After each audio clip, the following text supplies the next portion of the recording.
ಇನ್ನು ಜೀವಿಸುವ ನಾನಲ್ಲ, ಕ್ರಿಸ್ತನು ನನ್ನಲ್ಲಿ ಜೀವಿಸ್ತಾನೆ. ಈಗ ಶರೀರವು ನಾನು ಜೀವಿಸುವುದು ಹೇಗೆಂದರೆ ದೇವಕುಮಾರನ ಮೇಲಣ ನಂಬಿಕೆಯಿಂದಲೇ. ಆತನು ನನ್ನನ್ನು ಪ್ರೀತಿಸಿ ನನಗೋಸ್ಕರ ನನ್ನನ್ನು ಒಪ್ಪಿಸಿಕೊಟ್ಟನು ಎಂಬುದಾಗಿ ಆತನು ಹೇಳ್ತಿದ್ದ. ಅಂದರೆ ಪೌಲನ ಜೀವಿತದಲ್ಲಿ ಒಂದು ಸತ್ಯ ತಿಳ್ಕೊಂಡವನು. ಅವನ ಜೀವಿತ ಹಿಂದೆ ಏನಾಗಿತ್ತು ಎಂಬುದಾಗಿ ನೋಡ್ತೇವೆ.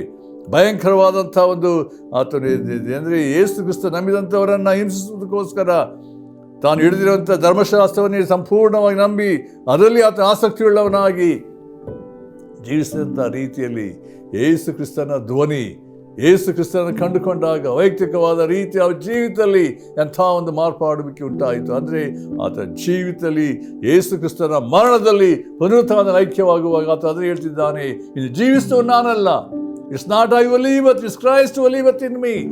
ಇದು ದೊಡ್ಡ ಒಂದು ಅನುಭವ ಪ್ರಿಯರೇ. ನಮ್ಮ ಜೀವಿತದಲ್ಲಿ ಯಾವಾಗ ನಾನು ಯೇಸು ಕ್ರಿಸ್ತನೊಡನೆ ನಾನು ಐಕ್ಯ, ಶಿಲುಬೆಯಲ್ಲಿ ಮರಣದಲ್ಲಿ ಪುನರುತ್ಥಾನದ ಐಕ್ಯವಾಗಿದೆ ಅಂತ ಹೇಳಬೇಕಾದ್ರೆ ದ ಮಿಸ್ಟ್ರಿ ಏನಂತ ಹೇಳಿದ್ರೆ, ನಮ್ಮ ಜೀವಿತದಲ್ಲಿ ನಾವು ಹೊಸವರಾಗಿ ಯೇಸು ಕ್ರಿಸ್ತನಿಗೆ ಸಮರ್ಪಣೆಯ ಜೀವಿತದಲ್ಲಿ ನಾನು ಜಯದ ಜೀವಿತದಲ್ಲಿ ಜೀವಿಸಬೇಕಾದರೆ, ಕರ್ತನಿಗೆ ಮಹಿಮೆ ತರುವಂಥ ಜೀವಿಸಬೇಕಾದರೆ ಇರುವಂಥ ಸಂಗತಿ ಏನಂದರೆ ಯೇಸು ಕ್ರಿಸ್ತನ ಶಿಲುಬೆಯಲ್ಲಿ ಮರಣದಲ್ಲಿ ಪುನರುತ್ಥಾನದಲ್ಲಿ ಐಕ್ಯವಾಗಿ ಜೀವಿಸಬೇಕೆನ್ನುವಂಥ ಒಂದು ಸಂಗತಿ.